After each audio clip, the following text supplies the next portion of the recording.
Hello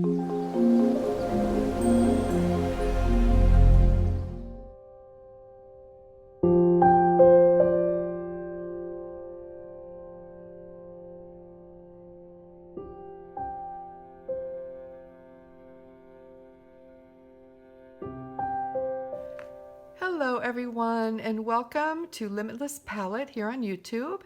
And this week I thought I would not talk about the split primaries, but talk about other less expensive ways to get into watercolor if you're just beginning, if you don't want to spend a lot of money, and you just want to get started and have fun.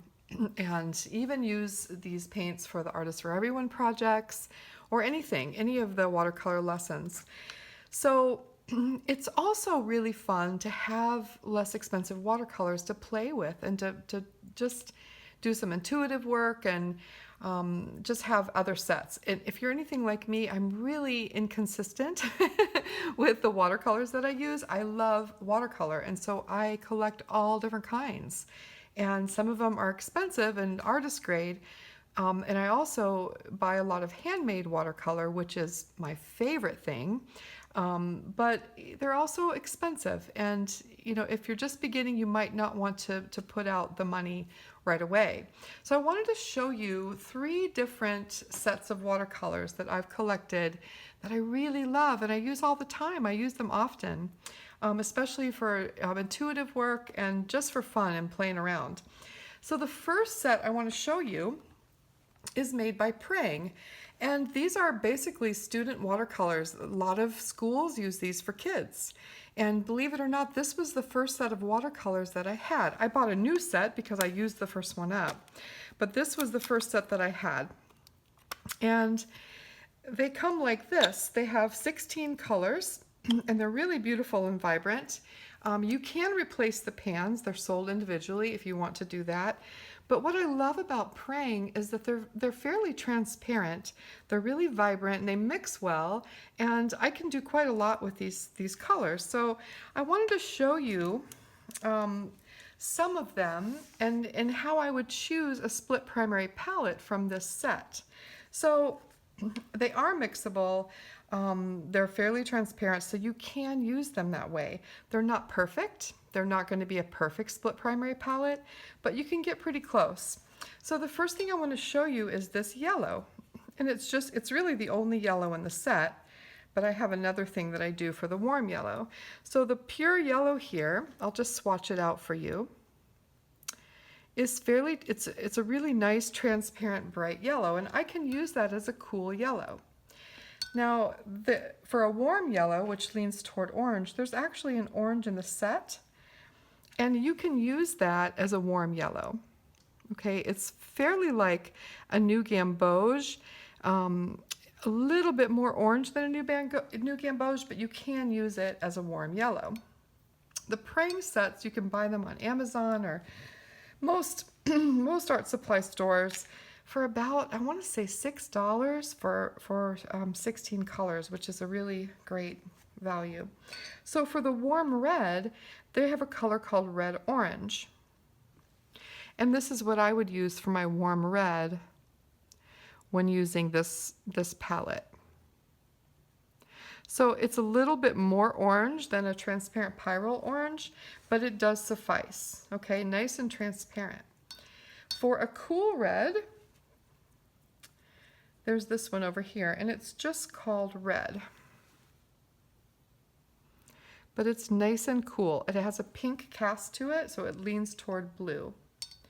For the warm blue, I use the regular blue. Whoops. It's right here. And I just chose, I'm so sorry. See, I had the right one first. I put the purple down, so we'll just leave the purple there. But this is the warm blue, okay? And then for the cool blue, they have a turquoise blue. It's called turquoise. And that's the cool blue when I use this palette. So let me just show you, if I wanted to make a really vibrant green, I can mix the cool yellow with the turquoise or the cool blue, and I get a really vibrant green, just like I would get with my split primaries. Now for the violet, I can use the cool red and the warm blue, and I get a pretty nice purple, okay? And then for orange, if you mix the warm red, which is really kind of a red-orange, with the yellow, you get a nice vibrant orange, okay? So it's fairly useful. Another combination that I always try to see what I get would be a cool blue and a warm red. And that gives me a nice gray. If I added a little bit more warm red, it would lean toward brown, and even a little bit more would be a warmer brown. So that's a really useful mix that I can make grays and browns with. So Prang is a great set to try.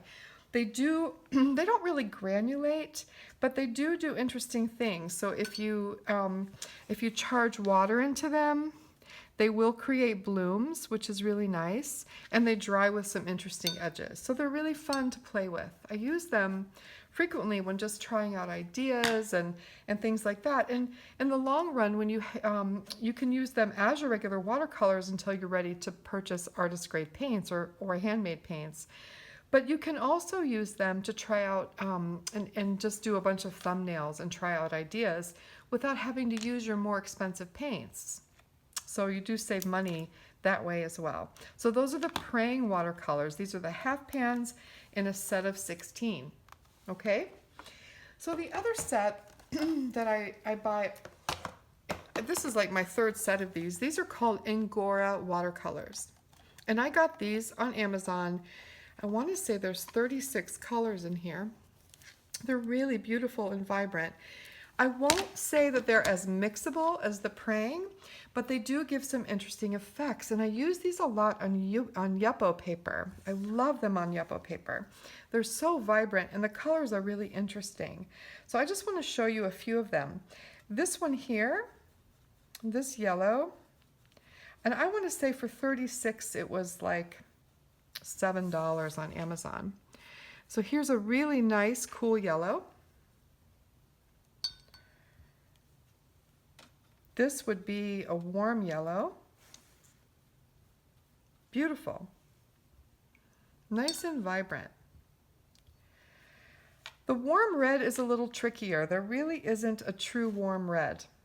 So I guess the closest would be something like this. And it's still very cool. This one over here is also very cool. So what you could do is you could add just a tiny bit of your warm yellow and make it into a warm red if you wanted to use it as a split primary. But they have many reds and they're really gorgeous. And for the cool red, there's a really good choice. This one here, okay? So that's a really nice one. For a warm blue, there is a great choice. Very, very similar to ultramarine blue. And it may even be, but I'm pretty sure these are dye-based and not pigment-based. And then for a cool blue, there's also a very, very good choice. So these are fairly transparent. I do find that sometimes if I'm too heavy-handed with them, some of the colors will get a little chalky. But I can still create some lovely mixes. So I can start with the cool yellow and add some of the cool blue and get a really beautiful vibrant green. I can use the warm blue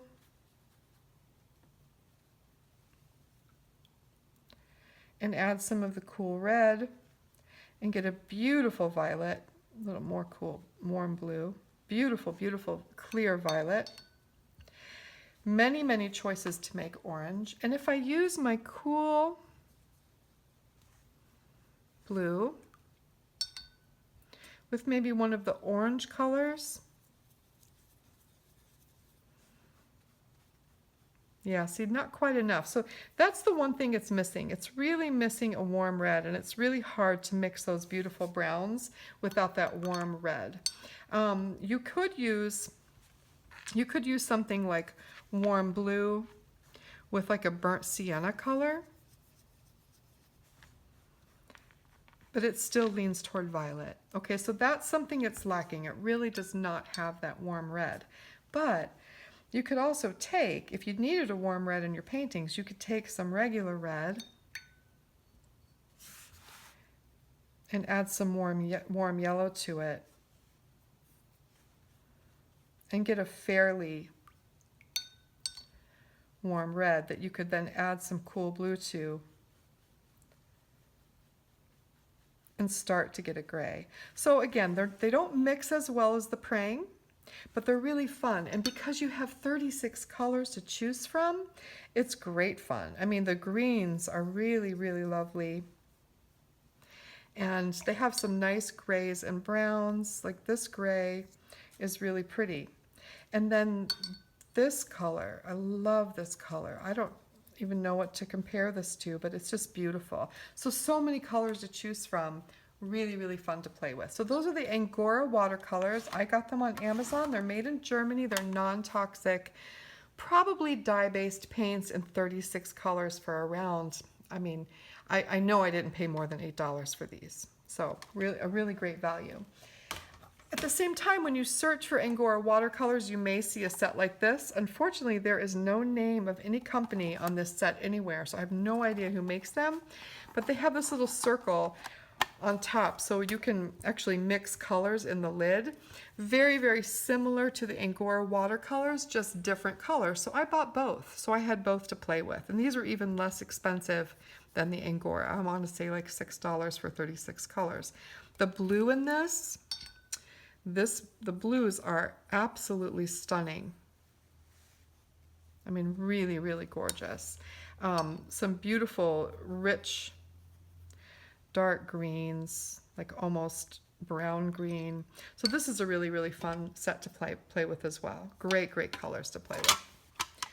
And then the final set that I want to talk about, I'm going to turn my paper this way now. The final set I want to talk about is something that I bought about 4 years ago, and I use these a lot. I love them. These are by Kuretake. They're Japanese watercolors. And Japanese watercolors, there's a certain kind called Gansai, okay? And so these are Kuretake brands. So Gansai are made by many, many different companies. That's just Gansai is the type of Japanese watercolor. And they all come with a little color chart in the lid in a really nice sort of linen finish box, all right? They're a little bit different than traditional Western watercolors because they dry with a little bit of a shine to them. They're a little bit more opaque if used heavily, and they have a different binder in them. They're very easy to lift from the paper. They're also as light fast, because a lot of them use pigments, they're as light fast as traditional Western watercolors, some more than others, so you have to do your tests. But the last time I did a light fast testing on this, there were only 3 colors that weren't completely light fast. So they're really wonderful. I want to show you a painting I made.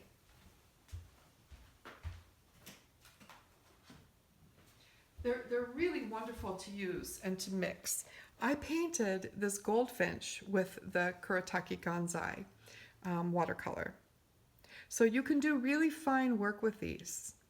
And they're very inexpensive. I think they're a little bit more than the other sets, but I think for this set of 18, I think I paid like $26 on Amazon. So they're very, very affordable.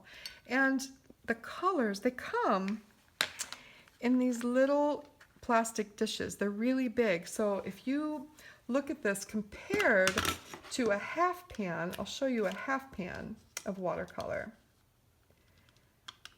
So this is a half pan of watercolor, and this is the pan of the Gansai. You get quite a bit of surface area, which is wonderful for using larger brushes and for doing any kind of brush work and mixing. They're really great, especially for washes. So I want to show you a few of these colors. It comes with this beautiful clear lemon yellow. Just absolutely stunning. So vibrant. These colors are very vibrant. The warm yellow is just perfect. Perfect warm yellow. They have a wonderful warm red, which is this one here. It's a little, actually maybe it's this one. It's this one, sorry. I'm gonna paint it right here. That's the warm red. So you can see how beautiful that is. They have several blues to choose from. This is a gorgeous blue. It's like an indigo. And then they also have one that's very similar to ultramarine, but look how vibrant this color is. It's gorgeous. Again, they're a little bit more opaque, all right? The cool blue is perfect. Perfect cool blue. And there's a couple cool reds to choose from, and I really like this one. It's like a quinacridone magenta, this one, all right? So these colors mix in a really interesting way. It also comes with a white that's very handy, and it comes with some very beautiful opaque blues and greens that you can use. But let's say, let me show you this green. Just beautiful. And then if I wanted to add some yellow to it, I mean, you can get all sorts of gorgeous variations of green with this set. It has a very nice yellow ochre that's sort of transparent. It has a beautiful burnt sienna, beautiful. And then a beautiful raw umber that's very deep and gorgeous. It has black as well. So I use these just like I would any other watercolor. They are a little bit more opaque when used heavily, but when I use plenty of water, they wash out into beautiful transparent washes. They have a lot of granulation, and they lift really easily. So if I go back with a wet brush and I try to pick up paint, it comes up really easily, which is can be a plus and a minus depending on what you want to do. But you can take this back almost to the white paper. So these are super fun to work with. They also dry with a little bit of a satin finish to them, so they're not as matte as regular watercolors, and sometimes that's a really desirable thing. So these are probably my favorite of my non-traditional watercolors. I wouldn't necessarily call them student paints. They're just different paints. They're Japanese Gansai paints. One of the things that makes them different is that instead of using gum arabic and honey, they use many, many binders depending on the pigment. So it might have glue in it, it might have glycerin, it might have gum arabic, several different things that they put in as binders. So they're gonna look a little bit different. And I think it's the glue that makes them shiny like this, okay? So once they're dry on the paper, you can lift them, right? But they're also very permanent too, once they're totally dry. So those are some options for you. We don't always have to spend a lot of money. And I think for me, as a watercolorist, I just want to try everything I can. And every tool that I have gives me different results. And I love to experiment with different kinds of paints. So especially for a beginner, if you don't want to put a lot of money into something, I highly recommend trying out a set like this that gives you a wide variety of colors, allows you to play and explore and have fun and learn different techniques. And then when you're really into it and you really know that you want to continue with watercolor, you can invest in a handmade paint, or like the Artists for Everyone palette, or you can invest in a set of Winsor & Newton paints, or Holbein or M. Graham or Sennelier, something that's going to be way more pigmented, more light fast, and just give you entirely different results. But for me, I love to play, and I love all of these different choices. So I hope this was helpful. I hope that it gives you some ideas of different brands that you might want to try. Of course, there are many, many others. Personally, I know that like Winsor & Newton makes the Cotman line of student paints. A lot of people like those. To be honest, I just don't. I have not had good luck with them. I don't like the way they lay on the paper. I don't like the way they mix. So that they're just not my favorite. I much prefer something like this. And I would say of the 3 sets that I showed you, the Kuretake Gansai are my very favorite. You can tell I use them a lot. So I've had these a while and they last forever. So anyways, I hope this was helpful, and if you have any questions, please ask, and I will see you next week with a new Artists for Everyone video. Thanks so much, y'all. Have a great day. Bye-bye.